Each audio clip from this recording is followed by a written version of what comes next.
తెలుగు నవలా శ్రోతలకు లక్ష్మీ కథల ప్రపంచానికి స్వాగతం. ఎద్దనపూడి సులోచనారాణి గారు రచించిన అమృతధార అనే నవలను వింటున్నాం కదండి.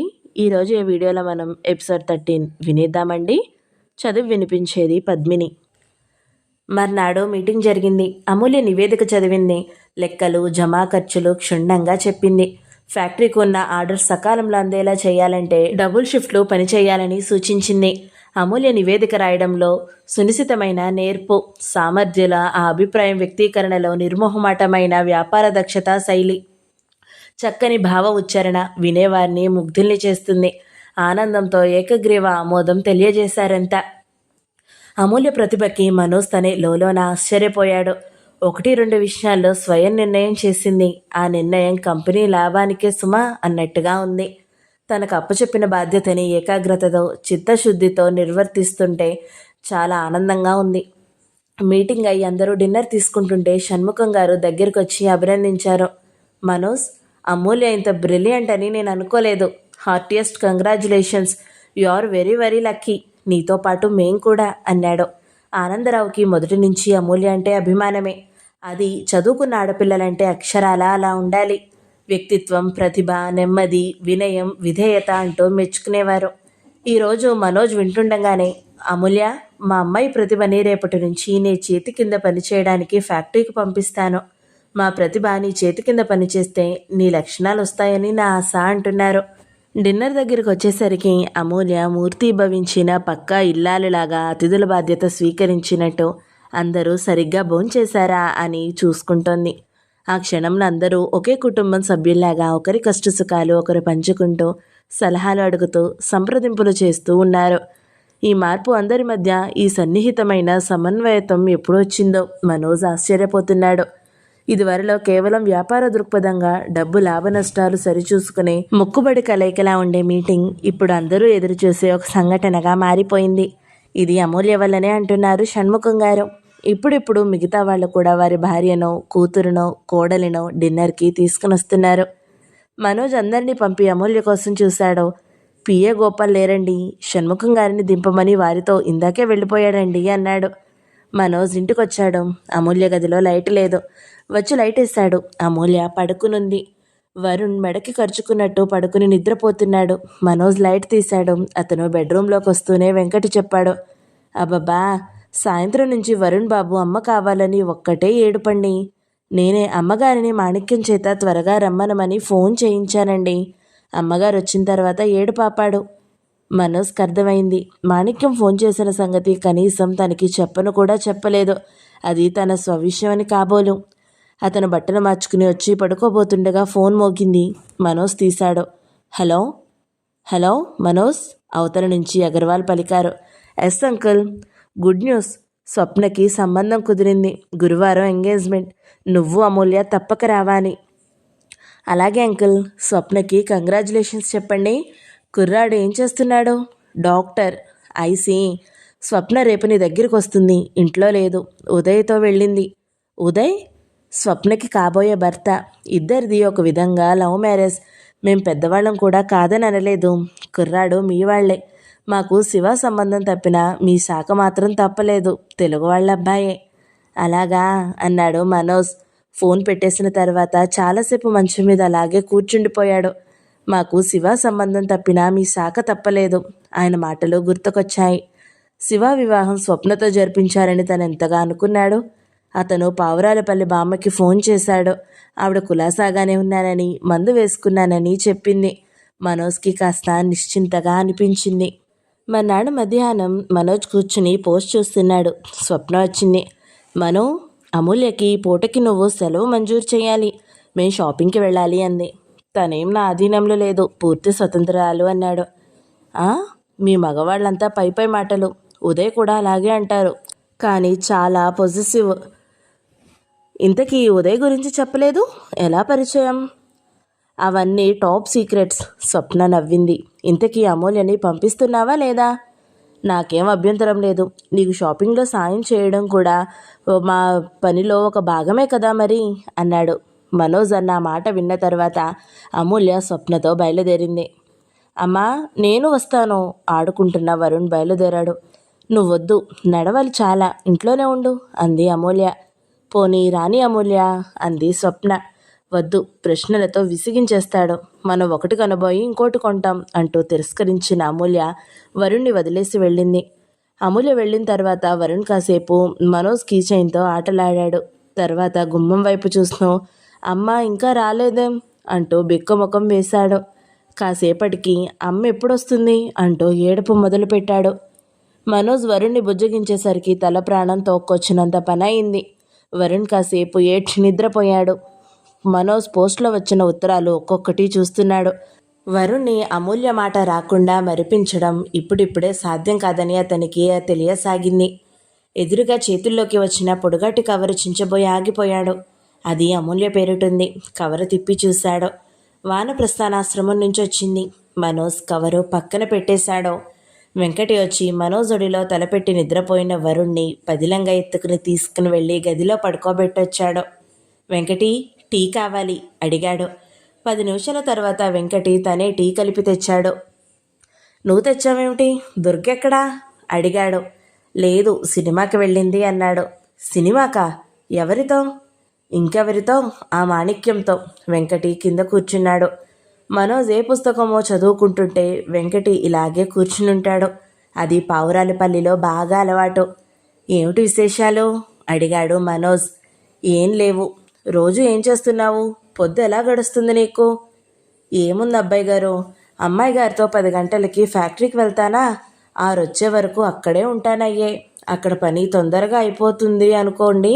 అమ్మాయి గారు ఒక్కోసారి ఇంటికి వస్తారు, ఒక్కోసారి అదేదో పెద్దవాళ్ళు ఉండే చోటు, పేరేందో ఉందండి తలగిక్కున్నాడు. వానప్రస్థానాశ్రమం, వృద్ధుల సేవా సదనం. అద్గది, అదేనండి, అక్కడికి వెళ్తాము. అమ్మాయి గారేమో అక్కడ ఏవో చాలాసేపు కాగితాలు రాస్తారు. నేను అక్కడే వరండాలో కూర్చుంటాను. ఎవరెవరో వస్తారు. అమ్మాయి గారు ఇంగ్లీష్లో చెబుతారు. తర్వాత ఇంటికి వస్తాము. ఒక్కోసారి బజార్కి వెళ్ళి పళ్ళు, బిస్కెట్లు లాంటివి ఇంకా ఏవేవో కొని ఉత్తరాలు పోస్ట్ చేసి ఫ్యాక్టరీకి వెళ్ళేటప్పుడు ఆ ముసలాళ్ళు ఉండే చోటుకి వెళ్ళి అవి ఇచ్చేసి ఫ్యాక్టరీకి వెళ్తాము. రోజునా? రోజునండి.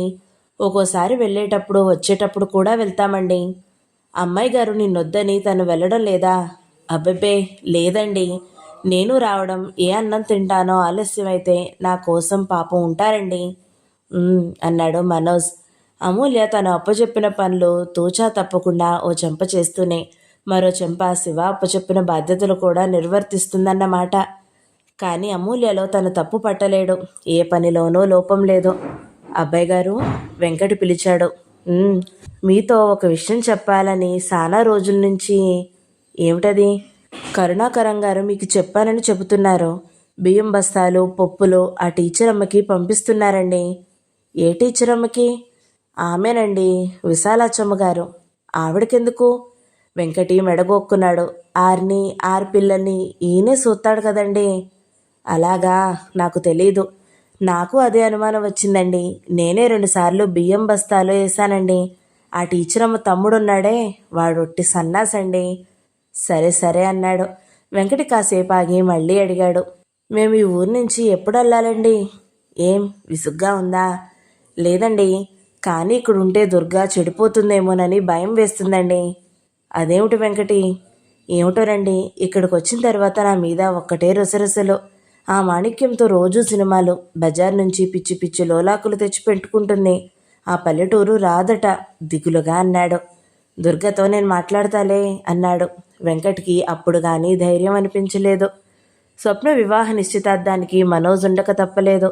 అగర్వాల్ పావురాలపల్లి ఫోన్ చేసి రుక్మిణమ్మ గారితో మనోజ్ స్వప్న నిశ్చితార్థం అయిన తరువాత వస్తాడని, దయించి ఏమీ అనుకోవద్దని వినయంగా మనవి చేశాడు. మనోజ్ తప్పనిసరిగా ఉండాల్సి వచ్చింది. నిశ్చితార్థం రోజున అమూల్య, మనోజ్ వెళ్ళారు. అగర్వాల్ పెళ్ళికొడుకుని తల్లిదండ్రులని పరిచయం చేశాడు. పెళ్ళికొడుకు ఉదయ్ అమూల్యని చూడగానే, అమూల్య, వాట్ ఏ సర్ప్రైజ్, ఎన్నాళ్ళయింది చూసి, బాగున్నావా అని అడిగాడు. అమూల్య తలూపింది. శివ పోయాడని విన్నాను. అవును. వరుణ్ ఎక్కడా? ఇంటి దగ్గరున్నాడు. పెద్దవాడు అయ్యాడేమో కదూ అన్నాడు. బాగా కబుర్లు చెబుతున్నాడు అంది. ముకుందరావు గారు బాగున్నారా అడిగాడు ఉదయ్. అంది. ఉదయ్ అమూల్యని తల్లిదండ్రులకి పరిచయం చేశాడు. మమ్మీ, అమూల్య బెంగళూరులో నేను చదువుకునేటప్పుడు పక్కపక్కన అద్దెకుండేవాళ్ళం. అగర్వాల్ మనోజ్ని పరిచయం చేశాడు. ఉదయ్ కరచలనం చేస్తూ గ్లాడ్ టు మీట్ యూ అన్నాడు. నిశ్చితార్థం ముగిసింది. ఇంటికి తిరిగి వస్తుండగా మనోజ్ అడిగాడు, ముకుందరావు గారు తెలుసా నీకు? తెలుసునన్నట్లు తల ఊపింది. ఎప్పుడైనా కలుస్తావా?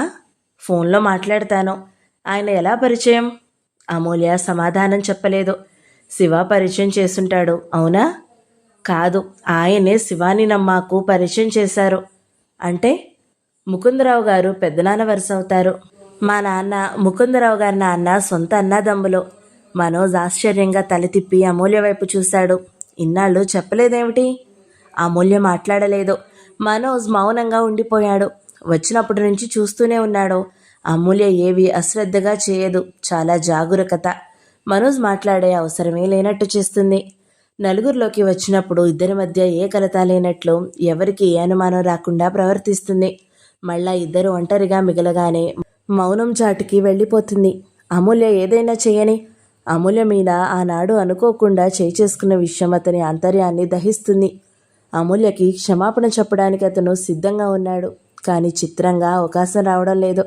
రాత్రివేళ భోజనాలై కూర్చున్నప్పుడు 1-2 నిమిషాలు వ్యవధి దొరికినా హఠాత్తుగా ప్రసంగం ఎత్తడానికి మనసు రావడం లేదు. క్షమాపణ చెప్పే సందర్భం, సమయం అతనికి కుదరడమే లేదు. సారీ అంటే అమూల్యకి కలిగిన అవమానం పోతుందా అనిపిస్తుంది. అతని మనసు అమూల్య పట్ల విచిత్రమైన సందిగ్ధావస్థలో ఉంది. ఫ్యాక్టరీ పనులు నిర్వహించే సామర్థ్యానికి ప్రశంసించాలి అనిపిస్తుంది. వరుణ్ విషయంలో ఆగ్రహంగానూ అనిపిస్తుంది, విషాదంగా కూడానూ అనిపిస్తుంది. ఎలాంటి సమస్యని అయినా సునిశితమైన తెలివితేటలతో చిక్కుముడి విప్పగల అతని సామర్థ్యం నిజ జీవితంలో ఎందుకు పనికిరాకుండా నిస్సహాయంగా అనిపిస్తుంది. అతను డ్రైవ్ చేస్తూనే అమూల్య వైపు క్రీగంట చూశాడు. అమూల్య నిశ్శబ్దంగా కూర్చునుంది. ఆ కూర్చోవడంలో ఎప్పుడు ఆ ప్రయాణం ముగుస్తుందా, కారు ఎప్పుడు దిగిపోతానా అనేట్లుగా ఉంది. మనోజ్ ఇంటికి వచ్చేసరికి ఇంట్లో అతిథులున్నారు. డెహ్రాడూన్ నుంచి తల్లివైపు బంధువులు, సోనాల్ సింగ్ ఆయన భార్య నిరుపమ. వాళ్ళిద్దరూ వరుణ్తో కబుర్లు చెబుతున్నారు. ఆయన మనోజ్ని చూడగానే హిందీలో పలకరిస్తూ లేచొచ్చి కౌగిలించుకున్నాడు. నాయనమ్మ ఎలా ఉంది అని అడిగాడు. మనోజ్ అమూల్యని వాళ్ళకి పరిచయం చేశాడు. నిరుపమ అమూల్యని దగ్గరికి తీసుకుంటూ, మనోజ్ మమ్మల్ని పూర్తిగా మర్చిపోయాడు. కనీసం పెళ్లికి శుభలేఖన్నా పంపలేదు అంది. పెళ్ళయి ఎన్నాళ్ళయింది అని అడిగాడు ఆయన. 6 నెలలు. 6 నెలలా? ఆయన వరుణ్ వైపు, మనోజ్ వైపు తిక్కమక్కగా చూశాడు. భార్య వైపు చూశాడు. ఆవిడ కళ్ళల్లో కూడా ఆశ్చర్యం. అమూల్య, కొంచెం మంచినీళ్ళు ఇవ్వమ్మా, ఆవిడ భర్త అయోమయాన్ని సర్దేస్తూ అడిగింది. ఆ పూట వాళ్ళు భోజనానికి అక్కడే ఉన్నారు. అమూల్య ఎప్పటిలాగానే దుర్గ సాయంతో భోజనాల ఏర్పాట్లు ఎలాంటి లోపం లేకుండా చేసి గృహిణి బాధ్యతను నిర్వర్తించింది. ఆ రాత్రి మనోజ్ అనకపోయినా వాళ్ళు ఉండిపోయారు. మర్నాడు సాయంత్రం వెళ్ళిపోతున్నారు. మర్నాడు పొద్దుట వాళ్ళు మ్యూజియం చూడ్డానికి వెళ్ళారు. ఇంతలో ఫోన్ వచ్చింది. మనోజ్ తీశాడు. హలో, నేను ఆలంబన నుంచి మాట్లాడుతున్నాను. అమూల్య కావాలి. 1 నిమిషం. మనోజ్ రిసీవర్ పక్కన పెట్టి, దుర్గా, మీ అమ్మగారికి ఫోన్ అని కేక పెట్టాడు. అమూల్య వచ్చి మాట్లాడింది. నేను 3 గంటలకల్లా అక్కడ ఉంటాను అంది. మనోజ్కి తెలుసు ఆ రోజు సాయంత్రం వానప్రస్థానంలో మీటింగ్ ఉంది. అతనికి అమూల్యకి కలిపే ఇన్విటేషన్ వచ్చింది. అమూల్య గదిలో నుంచి వెళుతుంటే అన్నాడు, మధ్యాహ్నం నువ్వు వెళ్ళడానికి కుదరదు, ఆంటీ వాళ్ళు వెళ్ళిపోతున్నారు, ఎయిర్పోర్ట్కి వెళ్ళాలి. అమూల్య వెళుతున్నదల్లా ఆగింది. వెనక్కు తిరిగి జవాబు చెప్పపోయింది, కానీ విరమించుకుని వెళ్ళిపోయింది. మ్యూజియం చూసి నిరుపమ వాళ్ళు తిరిగొచ్చారు. ఆవిడ మనోజ్ని, అమూల్యని ఒక క్షణం సోఫాలో పక్కనే కూర్చోమంది. ఎందుకాంటీ అన్నాడు మనోజ్. ఆంటీ చెప్పింది, మాట్లాడకుండా చెయ్యి, ఒక క్షణం కూర్చో. ఆయన మనోజ్ భుజాలు పట్టి బలవంతంగా కూర్చోపెట్టాడు. నువ్వు కూడా కూర్చోమ్మా, వరుణ్ ఎత్తుకుని కూర్చో అని అమూల్యని పిలిచింది. అమూల్య చెప్పినట్టుగానే చేసింది. నిరుపమ ముగ్గురికి కొత్త బట్టలు ఇచ్చింది. అమూల్య చేతికి ఉంగరం కూడా పెట్టింది. పెళ్ళికి రాలేకపోయాం. మనోజ్ వాళ్ళ అమ్మ మాకు చాలా దగ్గర. మేము అక్కడికి వస్తే మనోజ్ని చూడకుండా వెళ్ళము. మీరు ఒకసారి తప్పకుండా డెహ్రాడూన్ రండి అంటూ చెప్పింది ఆవిడ. వాళ్ళు వచ్చిన 24 గంటల్లోనే అమూల్య అంటే అభిమానం ఏర్పడింది. మనోజ్, అమూల్యకి ఇప్పటి పిల్లల్లాగా భేషజం లేదు. చదువు, తెలివి, అందం అన్నీ ఉన్నాయి. నువ్వు అదృష్టవంతుడివి అంటూ అభినందనలు తెలిపారు. 3 గంటలవుతుంది. మనోజ్ వెంకటేశ్వర్లు గారు ఫోన్ చేస్తే గదిలో మాట్లాడుతున్నాడు. కొద్దిసేపు అయింది. మనోజ్, టైం అవుతుంది అని ఆయన కేక పెట్టాడు. వస్తున్నాను అంకుల్ అంటూ వచ్చాడు. ముందు గదిలో వాళ్ళు రెడీ అయ్యి ఎదురు చూస్తున్నారు. మనోజ్ కారు తాళాలు తీసుకున్నాడు. దుర్గా, మీ అమ్మాయి గారిని పిలు అన్నాడు. లేరండి, మీటింగ్ ఉందట, వెళ్ళారు అంది. ఏమిటి, వెళ్ళిందా? ఎయిర్పోర్ట్కి వెళ్ళాలని తెలుసుగా అన్నాడు. లేదు మనోజ్, మాతో చెప్పింది, ఏదో ముఖ్యమైన మీటింగ్ ఉందట, మేమే వెళ్ళమని చెప్పాము అన్నాడు సోనాల్ సింగ్. మనోజ్ ఆగ్రహం కనిపించకుండా మింగేయాల్సి వచ్చింది. వరుణ్ కూడా లేడు. అమూల్య తీసుకుని వెళ్ళింది. అమూల్య వాళ్ళకి చేయాల్సిన మర్యాదలు చేసింది. తన కర్తవ్యం నెరవేర్చడానికి తను వెళ్ళింది. మనోజ్కి, నువ్వు నన్ను శాసించలేవు, నేను నీ ఆధీనంలో ఉన్న దానికి ఒక హద్దు ఉంది సుమా అని అతనికి హెచ్చరికలాగా గుణపాఠం నేర్పుతున్నట్లుగా ఉంది. మనోజ్ ఎయిర్పోర్ట్కి వచ్చాడు. సోనాల్ సింగ్, నిరుపమ మనోజ్కి అమూల్యని వరుణ్ణి తీసుకుని తప్పకుండా త్వరలో డెహ్రాడూన్ రమ్మని మరీ చెప్పారు. ఇంతలో హలో అని వినిపించింది. మనోజ్ తిరిగి చూశాడు. ఎదురుగా ఉదయ్, స్వప్న. నా ఫ్రెండ్ ఒక అతనికి సెండ్ ఆఫ్ ఇవ్వడానికి వచ్చాము అంటూ ఫ్రెండ్ని పరిచయం చేశాడు. స్వప్న చాలా సంతోషంగా ఉంది. ఒకరిని ఒకరు కావాలని ఎన్నుకుని పెళ్లి చేసుకుంటున్నారు. ఇద్దరి ముఖాల్లో ఆ మాధుర్యం నిండిన ఆనందం, తృప్తి, హాయి స్పష్టంగా కనిపిస్తున్నాయి. మనోజ్కి తిరిగి ఇంటికి వస్తుంటే మనసంతా శూన్యంగా అనిపించసాగింది. అమూల్యను తను మనస్ఫూర్తిగా వివాహం చేసుకున్నాడు. కానీ తనకి ఎదురైందేమిటి? అశాంతి, బడబాగ్ని లాంటి ఆవేదన. అందరూ తనని అదృష్టవంతుడు అంటారు, కానీ అదృష్టం వెక్కిరిస్తుంది అనిపిస్తుంది. రాత్రి 9 గంటలైంది. దుర్గా, వెంకటి, మాణిక్యం అందరూ నిద్రపోయారు. అమూల్య ఇంకా ఇంటికి రాలేదు. మనోజ్ వేచి చూస్తున్నాడు. 10 గంటలు కావస్తుంది. అమూల్య జాడలేదు. అమూల్య తన మాట వినకుండా ఫంక్షన్కి తన దారిన తను వెళ్ళింది అనిపించిన అతనికి మధ్యాహ్నం నుంచి చాలా కోపమే వస్తుంది. కానీ తనేం చేయలేడు.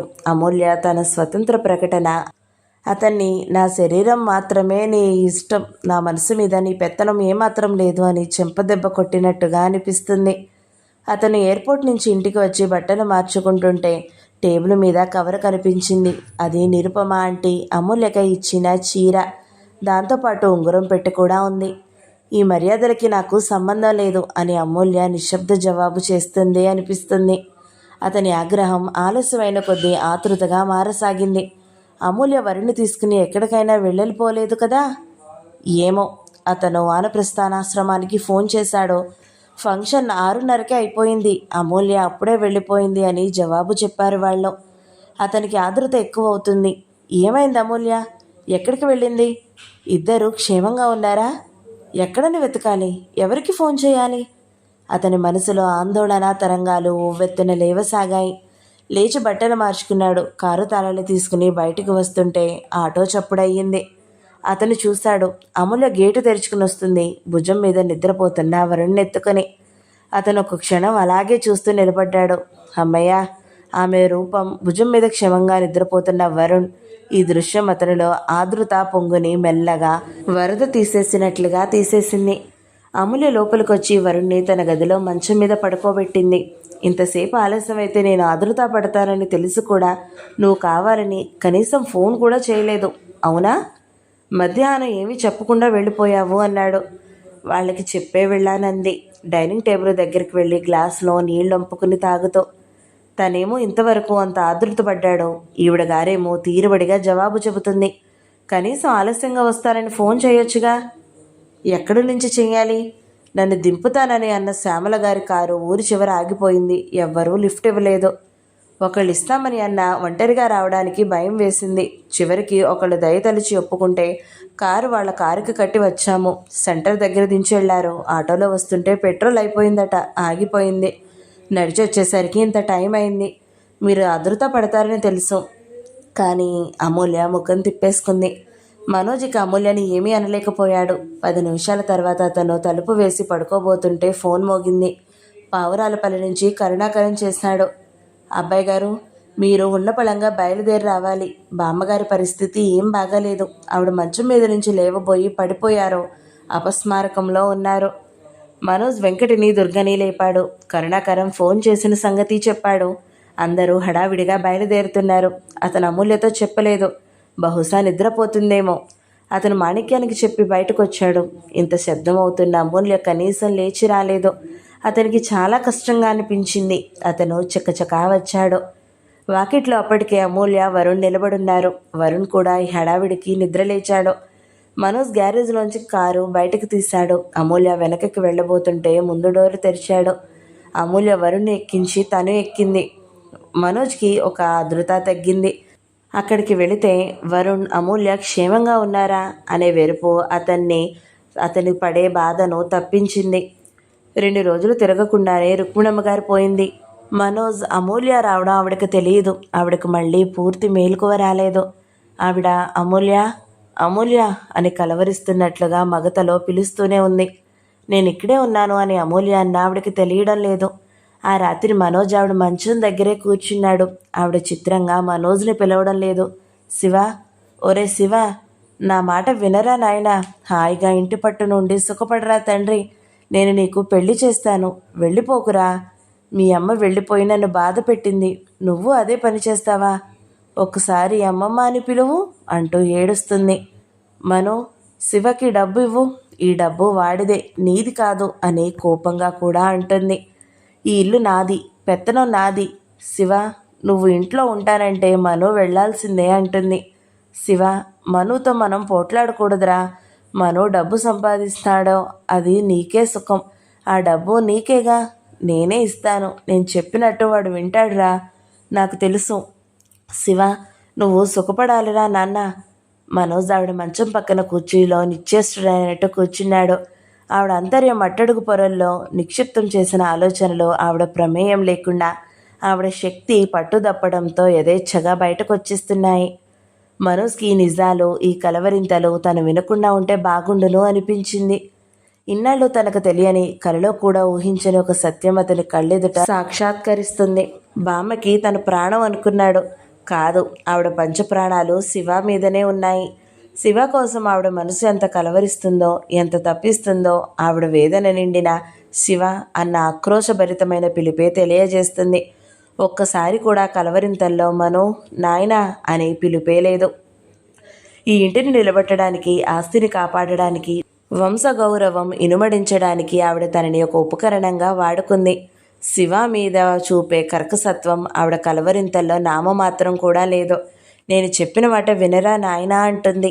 ఆవిడ ఆత్మ శివాని దగ్గరగా తీసుకోవాలని ఎంత క్షోభపడిందో ఆ కలవరింతల్లో ప్రతిధ్వనిస్తుంది. మనోజ్కి చిత్రంగా అనిపిస్తుంది. ఏమిటి మనుషుల అనుబంధాలు? ప్రేమాభిమానాల ముసుగు ధరించి దోబూచులాటలా? అతనికి ఇల్లు పరాయిగా అనిపిస్తుంది. ఇన్నేళ్ళు జీవితం తన పరాయి చోట గడిపినట్టుగా, తన జీవితానికి అర్థం లేనట్టుగానూ అనిపిస్తుంది. ఆ కఠినమైన సత్యం అతని మనసు దిమ్మెరపోయేట్టు చేస్తుంది. ఈ ఇంట్లో దుర్గని, వెంకటిని, చిన్నాని కూడా బామ్మ ఆపేక్షగానే చూసేది. ఎందుకు? వాళ్ళు ఉపయోగపడ్డారు. వాళ్ళు మూల స్తంభాలుగా లేకపోతే ఈ ఇంటి పరిస్థితే లేదు. తనకి వాళ్ళకి ఏం తేడా ఉంది? ఏం లేదు. బామ్మ దృష్టిలో పనికి ఇచ్చేనే ఒక ఉపకరణం మాత్రమే. ఆవిడ కలవరింతల్లో రాధత్తయ్య మీద శాపనార్థాలు లేవు. తన తండ్రిని పీడిస్తుంది. నేను నిన్ను జన్మలో క్షమించనురా, నువ్వు అనుభవిస్తావు అంటుంది. ఆ రాత్రే ఆవిడ పోయింది. బామ్మని ఎంత ప్రాణంగా చూశాడు. ఆవిడ కంటే ఈ ప్రపంచంలో తనకి ఇంకెవ్వరూ లేనట్టు కంటికి రెప్పలాగా చూసుకున్నాడు. ప్రతిక్షణం ఆవిడ మనసుకి ఎక్కడ బాధ కలుగుతుందోనని జాగరూకత వహించేవాడు. ఆవిడ సంతోషమే తన ప్రాధాన్యత అన్నట్టుగా ప్రవర్తించాడు. అటు శివ తనని దగ్గరగా అనుకోలేదు. వరుణ్ జన్మరహస్యం పరాయి వాళ్ళు దాచినట్టుగా దాచాడు. ఇటు బామ్మ అతనికి ఎన్నడూ అనిపించినంత ఒంటరితనంగానూ అనిపించసాగింది. అది చాలా బాధాకరంగా ఉంది. కంటికి ఎలాంటి ఆశాకిరణం కనిపించని కటికి చీకటిలాగా ఉంది. అతని భుజం మీద చెయ్యి పడింది. తిరిగి చూశాడు. ఎదురుగా అమూల్య కళ్ళ నిండా అతని పరిస్థితి అర్థం చేసుకున్న సానుభూతి. అమూల్య అన్నాడు. మరుక్షణంలో అతని తల అమూల్య పొట్ట కానింది. అతను కళ్ళు మూసుకున్నాడు. అతనికి శక్తి కావాలి. బయట అందరూ ఉన్నారు. నిర్వర్తించాల్సిన కార్యక్రమం చాలా ఉంది. తగ్గు స్వరంతో నచ్చజెప్తున్నట్టుగా అంది అమూల్య. ఆ స్వరం ప్రేమాభిమానాలతో నిండి శరత్కాలపు వెన్నెలలాగా ఉంది. రుక్మిణమ్మగారు కర్మకాండలు ముగిశాయి. మరోజు దేనికి ఎలాంటి లోటు చేయలేదు. అన్ని కర్మలు ఆవిడ అంతస్తుకి తగినట్టుగాను ముగించాడు. 10వ రోజున పెద్దలందరూ వచ్చారు. మనోజ్కి ధైర్యం చెప్పారు. ఆవిడ కోరుకున్నది అయ్యింది. నువ్వు ఒక ఇంటివాడు అయ్యావు, ఆవిడ ఆత్మకి శాంతి ఉంది అన్నారు. హైదరాబాద్ నుంచి షణ్ముఖం గారు, ఆనందరావు గారు మొదలైన వారంతా కుటుంబాలతో సహా వచ్చారు. పెద్దదైంది, సలక్షణంగా మీ దంపతులిద్దరి చేతుల్లో నిశ్చింతగా కన్నుమూసింది. ఆవిడ ఆత్మకి శాంతే అంటూ అనునయించారు. ఆవిడ ఆత్మ శాంతంగా ఉంటుందా? మనోజ్కి సందేహమే. ఈ 10 రోజుల కార్యక్రమంలో అతని ప్రమేయం పెద్దగా ఏమీ లేదు. అమూల్య బాధ్యతంతా తనే స్వీకరించింది. కరుణాకరం సాయంతో ఎక్కడ ఏ కర్తృవలో లోపం జరగకుండా ఎప్పటికప్పుడు అన్ని ఏర్పాట్లు తనే చేయించింది. మనోజ్ యాంత్రికంగా ఎవరో అప్పచెప్పిన పని తన ధర్మంగా నిర్వర్తిస్తున్నట్లుగా ముగించాడు. అందరి నోట అమూల్య అమూల్య. ఇంట్లో నౌకర్లు, వచ్చిన అతిథులు అందరూ అంతే. మనోజ్కి ఇది అమూల్య ఇల్లుగా, తను ఆ ఇంట్లో పరాయివాడిగాను అనిపిస్తుంది. అసలు ఈ ప్రపంచంలో తనకి ఇల్లు అనేది కాదు, నాది అనే చోటు కానీ, నా అనేవాళ్ళు, ఆత్మీయులు కానీ లేనట్టే అనిపిస్తుంది. అమూల్య ఇదంతా ఎందుకింత బాధ్యతగా చేస్తుంది? తనకి బాగానే తెలుసు. వరుణ్ పెరిగి పెద్దయ్యే వరకు బహుశా తనండ కావలసి రావచ్చు. ఆనాటి నుంచి బామ్మకి తను ఉపయోగపడినట్టే అమూల్య వరుణ్ జీవితం పటిష్టం చేసేందుకు సాయపడాలి కాబోలు. బహుశా ఆ ఉద్దేశంతోనే అమూల్య తనని గౌరవిస్తుందేమో. 13వ రోజు కూడా ముగిసింది. వచ్చిన వారంతా వెళ్ళిపోయారు. మనోజ్ ఇంటి ముందు ఆరుబయట పడక కుర్చీలో కూర్చున్నాడు. అతను చాలాసేపటి నుంచి ఒంటరిగా అక్కడ సుదీర్ఘమైన ఆలోచనల్లో మునిగిపోయి మౌనంగా ఉండిపోయాడు. అతను బామ్మ పోయిన తర్వాత మేడ మీదకి అడుగు పెట్టలేదు. ఒకప్పుడు ఇంటి మీద అతనికి ఎంత ప్రేమ ఉండేది. హైదరాబాద్లో ఉన్నప్పుడు ఎప్పుడెప్పుడు వచ్చి ఇక్కడ వాళ్తానా అని మనసు ఎగిరిపడేది. ఈరోజు ఈ ఇల్లు ఒక శూన్య మందిరంలాగా అనిపిస్తుంది. తనదంటూ కాని ఇంట్లో ఆ ఇంటిని చూస్తూ, దాన్ని బాగు చేస్తూ, గర్వపడుతూ, అది తన ఆయుపట్టు అన్నట్టు గుడ్డి నమ్మకంతో బ్రతకలేడు. తనది కాని దాన్ని తనది అనే ఒక ఎండమావిలాంటి భ్రమతో 30 ఏళ్ళు బ్రతికాడు. బామ్మ కోసం కాకపోతే తన జీవితంలోకి ఏ ఆడపిల్లని తొంగి చూడనీయకుండా జాగ్రత్త తీసుకునేవాడా? బామ్మని సంతోషపెట్టడం కాకపోతే తనకంటూ ఒక పరిధిని ఆశించే స్నేహితులు లేకుండా ఒంటరిగా మిగిలేవాడా? అమ్మ వైపు వాళ్ళ అభిమానం చూపి దగ్గర అవ్వాలని చూసినా తాను దూరంగానే ఉండిపోయాడు. ఇదంతా చేసినందుకు ప్రతిఫలం ఏమిటి? భయంకరమైన ఒంటరితనమా? శివ కొడుకు ఉండగా అమూల్య తనని చేసుకోవడం బామ్మ తమ ఇద్దరిని క్షమించలేకపోయింది. అతనికి హైదరాబాద్ వెళ్ళాలనిపించలేదు. ఆ ఫ్యాక్టరీలో ఆ వ్యాపారం అర్ధరహితంగా అనిపిస్తున్నాయి. ఇన్నేళ్ళు బామ్మ ఏం చేసింది? తనని ఆత్మీయంగా చూడలేదు. ఆత్మీయత అనే ఇనుప ఊచల బందీఖానాతో బంధించింది. ఇప్పుడు స్వేచ్ఛ లభించినందుకు సంతోషం కలగడం లేదు. నా అనేవారిని ఏర్పరచుకోవడానికి ఒక జీవితకాలం పడుతుంది. ఇంత చేదు అనుభవం తర్వాత అసలు ఏ మనిషికి దగ్గరవడం కూడా అసంభవం. మనోజ్కి ఆ ఓపిక, ఆ ఆసక్తి రెండూ లేవు. అతని మనసులో ఘనీభవించిన నిర్లిప్తత. ఈ ప్రపంచంలో ఎవరూ అవసరం లేదు అనే విరక్తి. బయట బాగా చలిగా ఉంది, లోపలికి రండి అమూల్య పిలిచింది. ఇక్కడ బాగానే ఉంది అన్నాడు. కొద్దిసేపు అయింది. భుజాల మీద ఏదో ఆనినట్టయింది. చూసుకున్నాడు. షాల్. అమూల్య భుజాల చుట్టూ కప్పింది. మీరు మధ్యాహ్నం కూడా ఏం తినలేదు. కొంచెం వేడిగా టీ తెచ్చిస్తాను. వెళ్ళబోయింది. వద్దు అన్నాడు. ఆ మాట దృఢంగా ఉంది. అమూల్య వెళ్ళబోయింది. ఆగు అన్నాడు. ఆగిపోయింది. కూర్చో, నీతో మాట్లాడాలి అన్నాడు. అమూల్య అతనికి ఎదురుగా ఉన్న కుర్చీలో కూర్చుంది. వెన్నెలు ఎప్పుడొచ్చిందో బాగా వచ్చింది. కానీ ఎత్తైన ఇంటి నీడ ముంగిట పడడంతో అమూల్య మనోజ్ నీడలో కూర్చున్నారు. దూరంగా గేటు మీద, కార్ గ్యారేజ్ మీద స్వచ్ఛమైన తెల్లటి మనోహరమైన వెన్నెల పరుచుకుని ఉంది. చుట్టుపక్కల అంతటా నిశ్శబ్దం. పశువులు నెమరేస్తున్న ధ్వని. ప్రకృతి అంతా అతి నిశ్శబ్దంగా, ఒంటరితనంగా ఉంది. మనోజ్ అన్నాడు, నేను రేపు ఉదయం ఊరు వెళ్తున్నాను. అతను జేబులో నుంచి బీరువా తాళం చెవులు తీసి అమూల్య చేతికిచ్చాడు. నా మనసు బాగాలేదు. కారణం అడగవద్దు. నేను కొన్ని నెలల పాటు ఎక్కడికైనా తిరిగి రావాలని అనుకుంటున్నాను. ఫ్యాక్టరీ, ఇల్లు ఇదంతా చూసుకునే సామర్థ్యం నీకు బాగానే ఉంది. వరుణ్ మాత్రం జాగ్రత్త. నువ్వు జాగ్రత్తగా చూడవని కాదు, నీ క్షేమం, వాడి క్షేమం నువ్వే చూసుకోవాలి. బామ్మ పోవడంతో మనిద్దరికీ స్వేచ్ఛ లభించింది. ఇక మనం విడిపోవచ్చు. విడిపోయి తీరాలి. అప్పుడు కానీ నాకు పూర్తి స్వేచ్ఛ రాదు. నేను దూరంగా వెళ్ళినా ఎవ్వరికీ ఎలాంటి అనుమానం రాదు. నేను డైవర్స్ కాగితాలు సంతకం చేసి పంపిస్తాను. నేను ఈ రకంగా చేస్తే అటు బామ్మకి, ఇటు శివ ఆత్మకి శాంతి చేకూర్చిన వాడినవుతాను. అమూల్య ఒక్క మాట కూడా అనలేదు. మౌన ప్రతిమలాగా కూర్చుండిపోయింది. ఇద్దరూ నిశ్శబ్దంగా ఉండిపోయారు. లోపలికి వెళ్ళమూల్య, చలేస్తుంది అన్నాడు మనోజ్. అమూల్య వెళ్ళడానికి లేచింది. మనోజ్ అన్నాడు. ఒక్క మాట చెప్పాలని ఎప్పటినుంచో, బహుశా ఇప్పుడు చెప్పలేకపోతే నా జీవితంలో మళ్ళా నీకు చెప్పే అవకాశం రాదేమో. అతను ఆగిపోయాడు. ఏమిటది? అమూల్య అడిగింది. ఆ రోజు ఆ రోజు నేను నీ మీద చేయి చేసుకున్నాను. దానికి నేను ఎంతగానో బాధపడుతున్నాను. ఆ ఆగ్రహం నీ మీద. అతను మళ్ళీ ఆగాడు. ఏదైతేనేం, నా వల్ల జరగరానిది జరిగింది. దానికి సారీ అంటే తీరిపోదు. నా వల్ల చాలా బాధపడుతున్నావని మాత్రం చెబుతున్నాను. ఒక్కొక్కసారి కొన్ని జరుగుతూ ఉంటాయి. అతను మళ్ళీ మాటలు ముగించలేనట్లుగా ఆగిపోయాడు.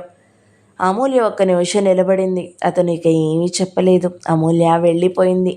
అతని గుండెల్లో నుంచి నిట్టూర్పు ఆపుకోలేనట్లుగా బలీయంగా వచ్చింది.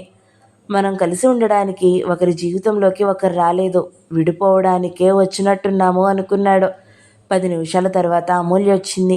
ఆమె చేతిలో వేడి పొగలు వస్తున్న టీ కప్ ఉంది. తాగండి, నేనిచ్చే ఆఖరి టీ అంది. Thank you. అతను తీసుకుని తాగాడు. టీ చాలా రుచిగా, జన్మలో ఏనాడో రుచి చూడలేనంతగా బాగుంది. అంకుల్, అంకుల్ మీద ఏదో పడింది. దూరంగా ఎక్కడి నుంచో వరుణ్ కంఠం. గాఢ నిద్రలో ఉన్న మనోజ్ కళ్ళు బలవంతంగా విడనడాయి. Good morning uncle. వరుణ్ బుగ్గ మీద సుప్రభాతపు ముద్దు అందించాడు. Good morning Varun. మనోజ్కి పూర్తి మెలకు వచ్చింది. వరుణ్ మనోజ్ ఛాతి మీద తలారించి చేత్తో ఎత్తి తాళం చెవులు గుత్తి ఆడించాడు. అమ్మ దొంగ, ఇది నీకెక్కడిది అన్నాడు. మమ్మీ ఇచ్చింది. మమ్మీయా? అవును, మమ్మీ ఊరు వెళ్తూ నన్ను అల్లరి చేయొద్దని చెప్పింది అంకుల్. మీరు చెప్పినట్టుగా వినాలి. నేను నీకు బొమ్మలు తెస్తాను అంది. ఊరెళ్ళిందా? అతను గబాలను వరుణ్ పట్టుకుని లేచి కూర్చున్నాడు. అవును, మాణిక్యం అమ్మ ఇద్దరు ఊరు వెళ్ళిపోయారు. అమ్మ మరేమో నాకు ఈ తాళం చెవులు ఇచ్చింది. అంకుల్ నిద్ర లేవగానే ఇవ్వు అంది. నేను ఎంతసేపు చూసినా నువ్వు లేవలేదు. అందుకనే లేపి గుడ్ మార్నింగ్ చెప్పాను. మాణిక్యం అమ్మ వెళ్ళారా? వరుణ్ ఎత్తుకుని మనోజ్ గదిలో నుంచి యువతలకొచ్చాడు. వెంకటి, దుర్గా పిలిచాడు. వెంకటి పరిగెత్తుకుని వచ్చాడు. ఏంటి బాబు, అమ్మాయి గారు ఎక్కడా? వెంకటి తెల్లబోయాడు. అదేంటి, ఊరెళ్ళారుగా. రాత్రి హైదరాబాద్ నుంచి ఫోన్ వచ్చింది అన్నారు. అర్జెంటు పనట. హైదరాబాద్ నుంచా? ఎవరు చేశారట? మాణిక్యం ఇక్కడే ఉన్నాడుగా. ఆ వివరాలు నాకేం చెప్పలేదండి. అమ్మాయి గారు తెల్లవారుజామునే లేచారు. రాత్రే మాణిక్యంతో చెప్పారు. సరేలే అన్నాడు. అమూల్య హైదరాబాదే కదా వెళ్ళింది. వెంట మాణిక్యం కూడా వెళ్ళాడు. బహుశా నిజంగా ఫోన్ వచ్చిందేమో. వెళితే వెళ్ళింది, పర్వాలేదు. తనకి చెప్పాల్సిన పని కూడా ఏమీ లేదు. ఇప్పుడు అమూల్య తనకి ఆధీనం కాదు, పూర్తి స్వతంత్రురాలు. రాత్రి ఆ మాట తనే స్వయంగా చెప్పాడు. ఆవిడెక్కడికి వెళ్ళింది, ఏం పని మీద వెళ్ళింది అనే సంగతి తనకి అనవసరం. వరుణ్ణి వదిలి వెళ్ళింది. ఎందుకు? వెంట తీసుకుని వెళ్తే సరిపోయేది. రాత్రి తన వాకిట్లో అమూల్యతో మాట్లాడిన సంగతి గుర్తుకొచ్చింది. అతని మనసుకి తేలికగా అనిపించింది. ఒక సమస్య తీరిపోయింది. అమూల్యకి చెప్పవలసిన మాట చెప్పేశాడు. ఇది బాగానే ఉంది.